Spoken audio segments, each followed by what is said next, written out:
Hi, everybody. Dr. Zach here. I wanted to share an experience that happened to me last weekend that I've been processing all week and trying to assess and put some pieces together.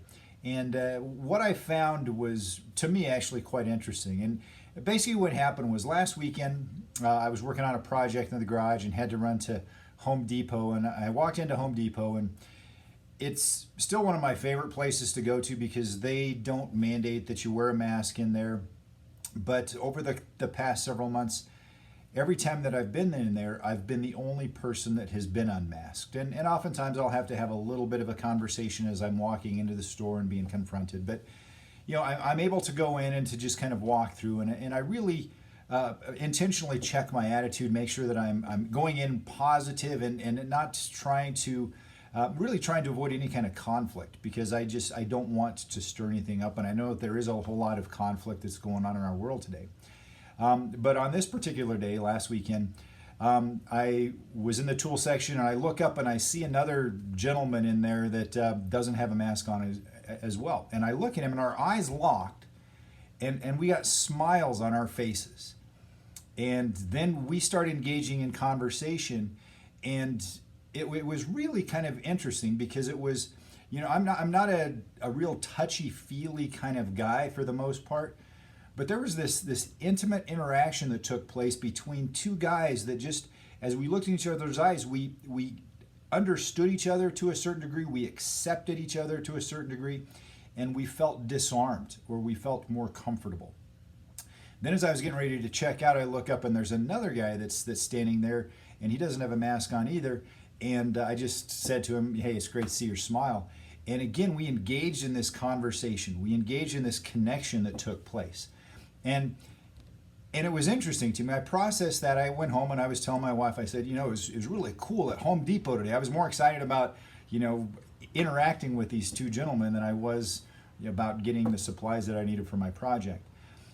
Then I had a conversation later on in the week with a guy that comes into the office, and he was sharing me some research that he had been doing and that he had come across on neuroscience, on actually how our brain is wired and how it works, and how our right brain and left brain are wired slightly differently, and not even from the creative side and the analytical side, but really more from our brain is wired to be seeking joy.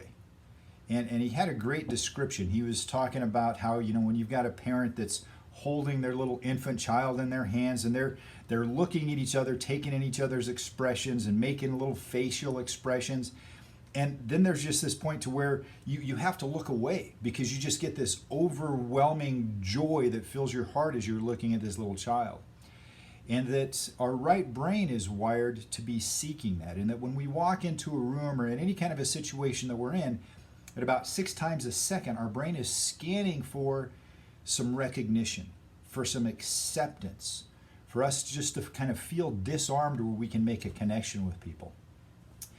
And as I started processing, I thought, no wonder I had such a reaction with these guys at the store, because we've been, for the last several months, really hiding our expression. We've been walking around kind of in this thing, don't make facial contact with each other, don't let your eyes look at each other, and just kind of hide yourself and go through things. And I know that even as I go places and I'm not masked, I know that there's people who look at me and kind of go, and they instantly turn away because they don't want the conflict any more than I do.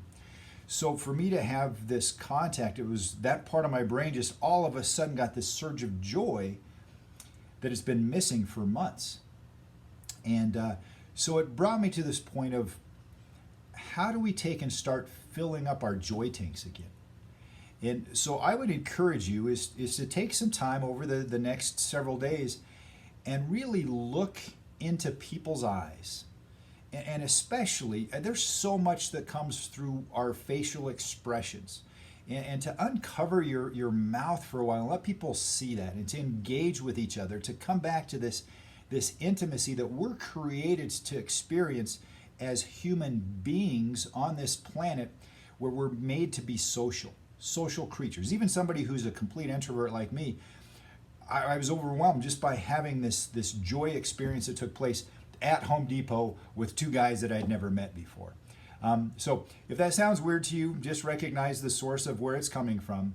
But let me encourage you to take and look for opportunities to top up or to fill up or to take this depletion of joy in your own life and to start increasing that, but to share that with other people as well, to make sure that you intentionally look into somebody's eyes, that you intentionally show an expression of, I can connect with you, I accept you.